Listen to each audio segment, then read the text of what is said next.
그럼 초보 리더 같은 경우에는 시야가 좁고 그리고 리스크가 얼마나 큰지 이런 것들을 잘 모르니까 과잉 두려움 이런 것들이 있으면서 직원에 대한 여유도 별로 없고 그거 좋은 방법인 것 같아요. 내가 초보 리더다. 인정하고 사람들한테 기간을 좀 달라. 날 좀 도와달라. 그리고 나를 도와주는 게 당신들도 도움이 되는 거다. 이렇게 인정하고 이야기할 수 있으면 이거는 아주 좋은 방법일 것 같은데. 그게 리더십 팀? 여기에서 말하는 리더십 팀 정도에 되어주시는 분들한테는 그렇게 이야기를 하시는 거는 안전하다는 거죠. 예. 전 직원한테 신입 직원까지 얘기하는 건 너무 이거 좀 맥락에서 벗어난 건데 어떻게 그렇게 성찰 능력을 갖게 되셨어요? 전에 같은 경우에는 새로운 관장님 오셔서 일주일 만에 진단 내리고 막 치고 나간다고 그러잖아요. 저는 그분이 성찰 능력이 없는 분이라고 생각하거든요. 그럼 무슨 차이가 있을까? 이거 타고나는 것인가? 리더는 성찰 능력은 제가 두 분 얘기 들어보니까 사회복지만 공부한 게 아니라 다른 학문을 공부하면서 그 입장에서 조직과 나를 객관화해서 보는 그런 시기도 있었던 것 같아요. 창의성은 어디에서 나오는가? 라고 하면 그 폐쇄성에서 나오지 않고 개방성으로 그 외부에 있는 것과 융합되거나 결합되어질 때 나온다라고 하는데 확실히 리더분께서는 저는 좀 여유가 있어야 되고 다양한 경험을 할 수 있는 그것이 개방적인 환경에 있어야 되고 스스로도 좀 그렇게 둘 필요가 있겠다는 생각이 들어요. 자기 하는 일에 의미를 깨닫게 하라. 그러면 내적 동기가 일어나면서 사람들이 일하게 된다.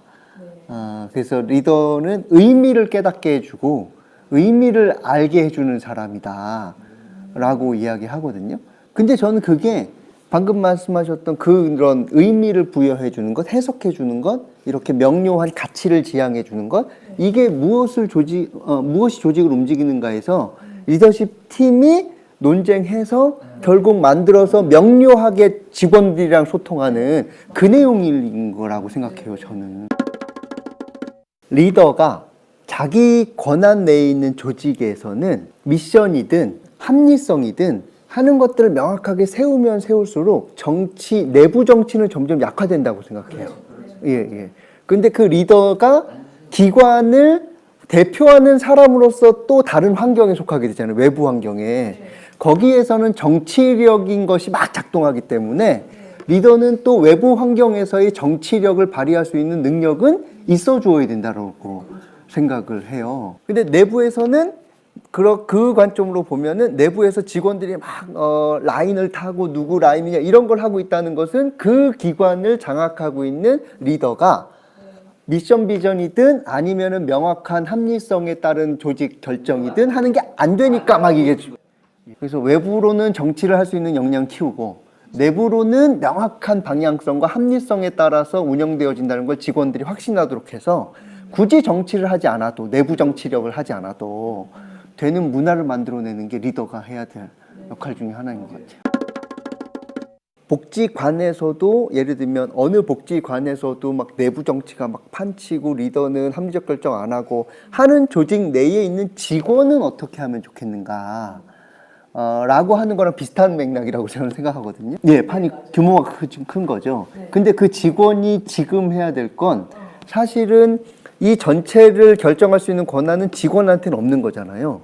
그러면 사실은 권력으로 싸우면 안 된다고 생각해요. 권력은 나한테 없고 권력은 저쪽에 있으니까. 그런데 권력으로 내가 싸우겠다? 그러면은 질 싸움을 달라붙는 거니까 권력으로 싸우면 안 되고 그런데 권력자가 갖고 있지 않은 유일한 방법은 다수라는 것밖에 없거든요. 그래서 한 명 한 명 내 편을 만들어 가고 그러다가 어느 정도 일정 규모 이상의 다수가 확보되었을 때 달라붙지 않으면 이 싸움은 지는 싸움이라서 다수가 되어지는 전략을 쓰는 수밖에 없는데 이거는 좀 오래 걸리는 주로 쓰는 전략이 두 가지예요.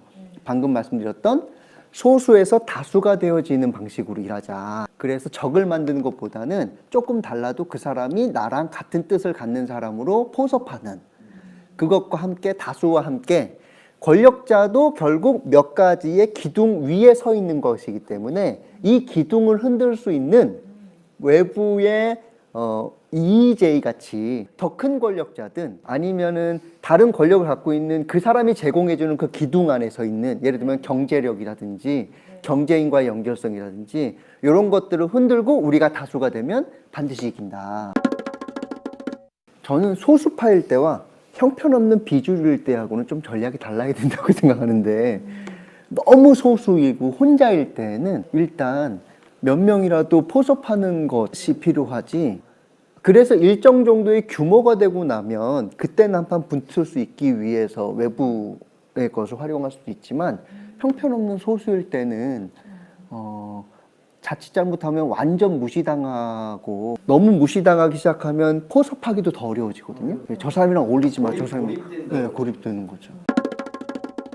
정치 활동은 필요하긴 한데 근본적으로는 비루한 것이다라는 생각이 있어요. 예, 그 뜻이 있는데 그 고귀한 뜻이 있는데 그 이루어가는 과정은 참 비루하고 근데 뜻을 위해서 어쩔 수 없이 비루해지는 걸 감수하고 저는 이건 중요한 것 같아요. 비루한 일이긴 하지만 알아봐주는 사람이 분명히 후배 중에 있고 말하지 않았고 표현하지 않았으나 응원하는 사람들은 반드시 있을 것이다. 그리고 언젠가 그것이 표현되면 그것보다 더 많은 사람들이 사실은 침묵하고 있지만 응원하고 있는 그걸로 버틸 수 있을 것 같아요.